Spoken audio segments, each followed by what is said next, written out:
정치권이 총선 시기에 맞춰 빠르게 움직이는 이 민감한 시기에 검찰이 문재인 정부 관련 수사에 속도를 내면서 여러 말들이 나오고 있습니다. 검찰 출입하는 권형석 기자와 따져보겠습니다. 자, 권 기자, 전 정권 관련한 수사가 여러 갈래로 진행돼 왔었는데 한번 전체적으로 짚어주시죠. 네, 일단 수사는 크게 세 갈래로 진행되고 있습니다. 전주지검은 문재인 전 대통령 사위였던 서모 씨의 특혜 채용 의혹 수사에 속도를 내고 있습니다. 대전지검은 문재인 정부가 주택가격 통계를 조작했다는 의혹을 수사하고 있고요. 서울중앙지검은 울산시장 선거 하명 수사 의혹에 대한 재수사에 들어갔습니다. 네, 사실 윤석열 정부가 들어선 뒤 계속 해오던 수사들이긴 한데 최근 들어서 검찰이 수사에 속도를 내고 있다 이렇게 봐도 되는 겁니까? 네, 그렇습니다. 일단 사위 특혜 채용 의혹에 대해 연초부터 검찰이 문정부 중기부 잔차관을 잇따라 소환했습니다. 이어 문 전 대통령 사위였던 서모 씨 자택까지 압수수색했습니다.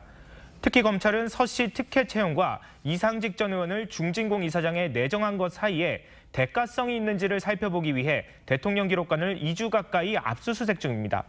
대전지검은 통계 조작 의혹과 관련해 지난주 김현미 전 국토부 장관과 김상조 전 정책실장 등 장관급 인사 4명을 잇따라 불러 조사했습니다.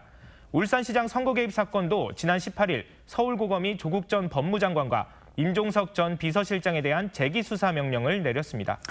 그런데 보통 선거를 앞두고는 검찰이 정치적으로 민감한 수사는 잠시 미뤄두지 않습니까?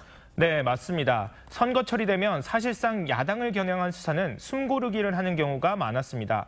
검사장 출신 변호사는 지금처럼 선거를 3달 정도 앞둔 상황이면 수사 진행을 멈추고 정치인 소환 일정의 경우에는 선거 이후로 미루는 경우가 대부분이었다고 했습니다. 이 때문에 야당에서는 표적 수사다 이런 반발이 나오는 상황인 거군요.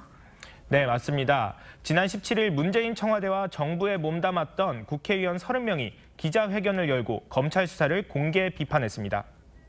아들이 사용하는 것이 명백한 태블릿까지도 압수수색을 했다고 합니다. 망신 죽이고 먼지털이식 보복 수사로밖에 이해될 수가 없습니다.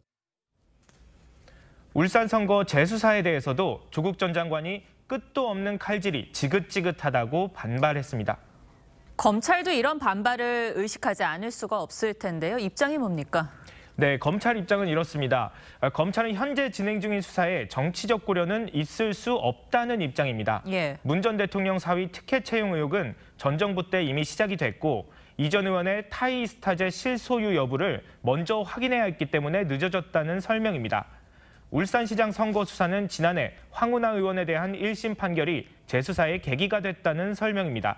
법원은 판결문에서 조 전 장관과 임 전 실장을 각각 6차례와 8차례 언급한 바 있습니다. 네, 오비 일학일 수도 있겠습니다만 정치 일정과 상관없이 공정하고 객관적인 수사가 진행돼야 한다는 것에는 아마 이론이 없을 것 같습니다. 네, 권 기자 잘 들었습니다.